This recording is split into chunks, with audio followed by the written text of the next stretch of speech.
Vendí tu coche. Dererick ni siquiera levantó la vista de su teléfono cuando lanzó un recibo arrugado contra mi pecho. Mis tarjetas fueron rechazadas en el catering hace una hora. Los inversionistas estaban mirando y necesitaba efectivo ahora mismo para cubrir el depósito. Me quedé paralizada. ¿Vendiste mi Honda? Derek, yo pago ese coche cada mes. Es como voy al trabajo. Finalmente me miró, con los ojos fríos. Está a mi nombre, ¿recuerdas? Tu crédito era basura, así que te hice un favor. Legalmente es mi propiedad y lo liquidé. Sonrió con desprecio. Apenas alcanzó para el champán. La próxima vez, compra un mejor coche si quieres que importe. Tragué el nudo en la garganta y miré al suelo. Luego a él. Y después a su esposa, Camille, que se reía en el sofá. Esto no era una familia. Era una dictadura. Y estaba a punto de caer. Eran las 2 de la mañana. Los Ángeles ardía bajo una ola de calor histórica, de esas que hacen que las aceras sigan quemando pasada la medianoche. Pero dentro del penthouse, el aire acondicionado estaba al nivel de un invierno ártico.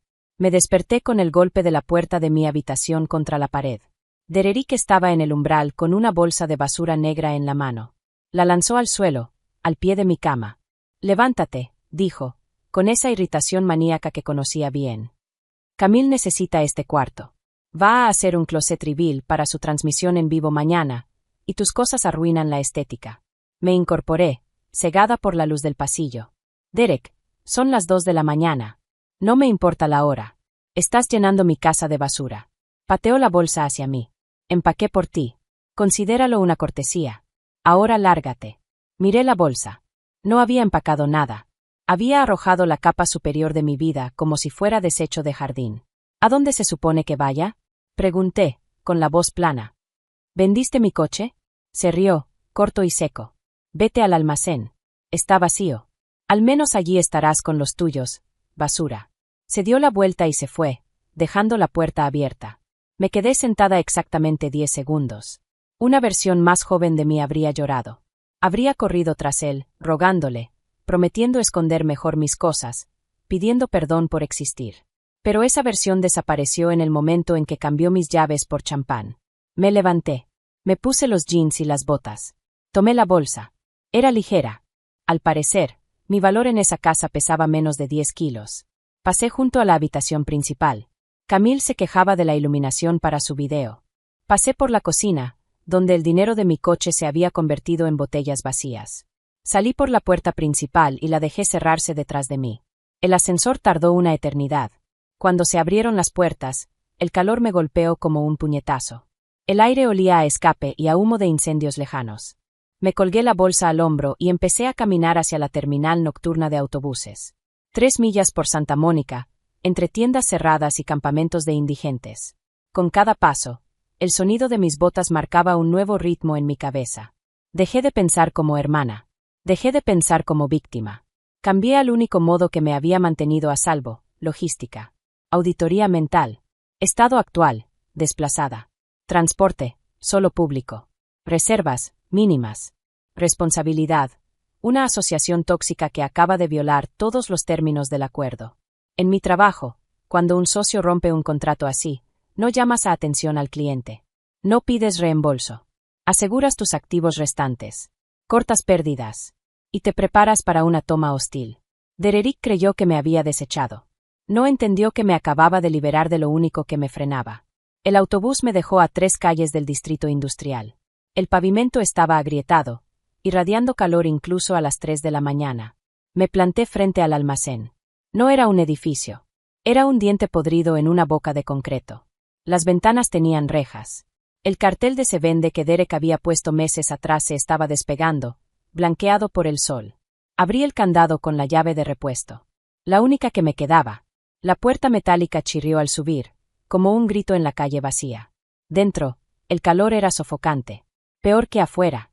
Aire estancado, olor a cartón viejo y abandono. Iluminé con el móvil. Basura real, palés rotos, restos industriales. Limpié un rincón a patadas y me senté sobre la bolsa. Por primera vez en 10 años, dejé de moverme. Y en ese silencio, las cuentas finalmente me alcanzaron. Me llamo Andrea. Tengo 29 años. Y toda mi vida adulta he sido la socia silenciosa de un negocio llamado Ego de Dererick. Empezó pequeño. Cuando murieron nuestros padres, Derek tomó el control. El hombre. El visionario. El CEO de nada. Eres demasiado joven, me dijo. Yo me encargo. Las propiedades, a su nombre. Las cuentas, a su nombre. Las deudas, a mí. Recordé el invierno en que se rompió la calefacción del penthouse. Él estaba en Aspen haciendo contactos. Andrea, es nuestro hogar. Pagué $3,000. Recordé los impuestos atrasados de este mismo almacén. Perderemos el legado familiar. Vacié mis ahorros. A él le encantaba la palabra nosotros. Estamos construyendo un imperio. Estamos juntos en esto. Pero esa noche entendí la traducción. Nosotros es la palabra más peligrosa del diccionario. Cuando había deuda, era nuestra. Cuando había ganancias, eran suyas. Vendió mi coche porque realmente creía que tenía derecho. No lo vio como robarle a su hermana. Lo vio como liquidar un activo de la corporación Derek. Yo solo era una empleada que se había confundido pensando que tenía derechos. Me mantuvo pobre para que dependiera de él. Mantuvo mi crédito bajo para que no pudiera irme. Diseñó mi desesperación para que vivir en un almacén pareciera misericordia. Miré a mi alrededor. Él llamaba a este lugar una carga. Podredumbre. Pero entonces pensé algo. Él nunca venía aquí.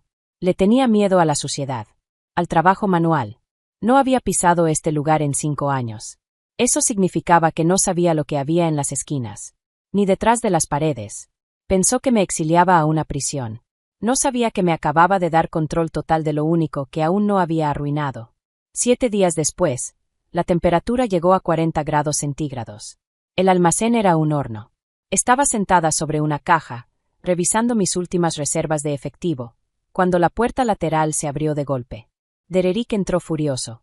Llevaba un traje de lino que probablemente costaba más que toda mi educación, pero ahora estaba empapado de sudor. Se veía fuera de lugar, como un pavo real en un vertedero. No saludó. Me lanzó un sobrerojo al pecho. Rebotó y cayó al suelo de concreto. Págalo, escupió. Lo recogí. Aviso final de desconexión. Departamento de Agua y Energía de Los Ángeles. La cifra era absurda. $4,000. Llevas una semana ocupando aquí, dijo, secándose la frente con un pañuelo de seda. Y ni siquiera has transferido los servicios. Hoy me llamó la agencia de cobro. Arréglalo, Andrea. No voy a pagar para mantener la luz en un basurero. No he usado electricidad, Derek.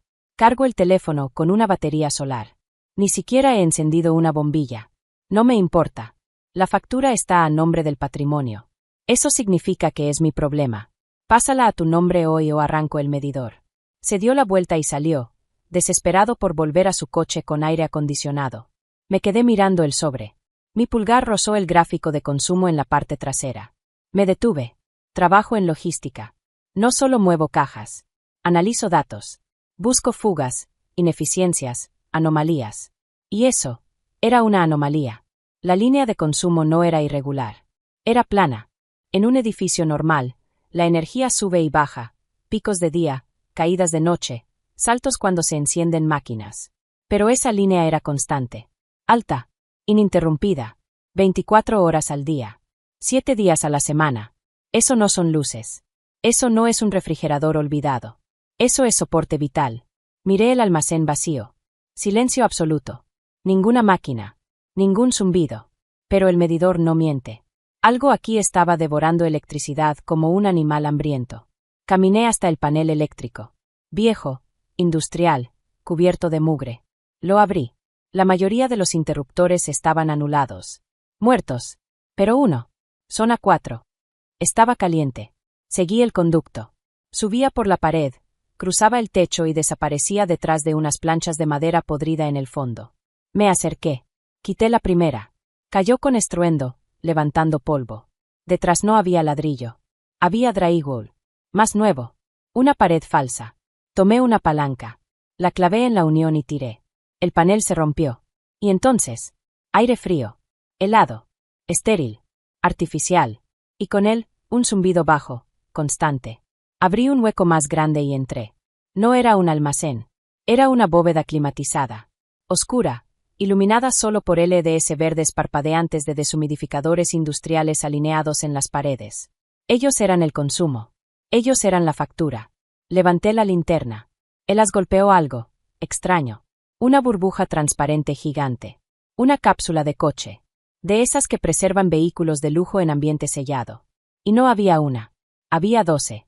12 cápsulas alineadas con precisión militar. Me acerqué a la primera. La luz recorrió la curva del guardabarros. Verde Highland. Techo fastback. Mi corazón empezó a golpearme el pecho. Conocía ese coche. Todo el mundo lo conocía. Un Ford Mustang GT de 1968. Pero no cualquiera. Vi la abolladura en el parachoques trasero. El daño exacto de una escena de persecución famosa. Era el Mustang de Bullitt. Pasé al siguiente. Un Ferrari 250 GT California Spider de 1961. La matrícula, Nerves. Retrocedí. Derek llamaba a esto una carga. Un diente podrido. Me tiró una factura porque era demasiado tacaño para pagarla. No tenía idea. Nunca miró. Nunca revisó el medidor. Su arrogancia era tan grande que llevaba años sentado sobre el santo grial de la historia de Hollywood, tratándolo como basura. Ya no estaba en un almacén. Estaba en una bóveda bancaria. Y yo era la única que conocía la combinación. No llamé a Derek. No llamé a la compañía eléctrica. Llamé a Graham, un especialista en carga con quien trabajé en un contrato infernal hace 2 años, moviendo relojes vintage hacia Dubái. Graham no hacía preguntas. Solo sabía cuánto valían las cosas. Llegó en 40 minutos, en un sedán discreto. Miró el edificio con escepticismo. Dijiste que había un problema de carga, Andrea. Esto parece un sitio de demolición. No es el edificio. Es el inventario. Lo llevé a la pared falsa. Le di una linterna. Zona 4. Mira. Entró. Escuché cómo contenía la respiración. Silencio. Largo. Pesado. Entré detrás de él. Estaba frente al Mustang, a centímetros de la burbuja. No lo miraba como un coche. Lo miraba como una reliquia. La abolladura es real, susurró. Las soldaduras del soporte de cámara siguen ahí. Pasó al siguiente. El Ferrari, el California Spider del 61, de Ferris Bueller's Day Off. Dijeron que el coche original fue destruido, aplastado. Se giró hacia mí, con los ojos abiertos. No fue destruido. Fue ocultado. Pasó 20 minutos revisando todo. VINS, neumáticos, detalles. Estaba temblando. Literalmente temblando. Finalmente volvió hacia mí. Se quitó las gafas. Andrea, ¿tienes idea de dónde estás parada? Tengo una sospecha. Necesito un número. Conservador, venta rápida privada. 12 millones. Se me cayó el estómago. 12 millones. En subasta, continuó, con historia de flota perdida de cine. 15 millones. Fácil. Quizá 20. 15 millones. Derek estaba vendiendo el terreno por 500.000 para pagar una deuda de 200.000. Estaba tirando 15 millones, por no mirar detrás de una madera. Graham entendió el error. El dueño creía que la bóveda tenía desechos peligrosos. Yo seguí el juego. Le dije a Derek que el almacén debía vaciarse para evitar una multa de 50.000. Que yo podía encargarme de la basura, pero necesitaba un documento que transfiriera todo a mi nombre. Entró en pánico. Firmó sin leer. Por la mañana, los coches habían desaparecido. En el cierre, vendió el terreno por 500,000 y se burló de mí por llevarme chatarra. Le mostré el correo de la aseguradora. El Mustang y el Ferrari estaban asegurados por 15 millones. Los había firmado. Su abogado confirmó, contrato vinculante. Derek había definido legalmente el contenido como basura. Lo perdió todo. Dinero, matrimonio, reputación. Las demandas fracasaron. Yo me quedé con los coches. Compré una empresa de logística. Y recuperé la casa de mis padres. Derek persiguió estatus, y terminó sin nada.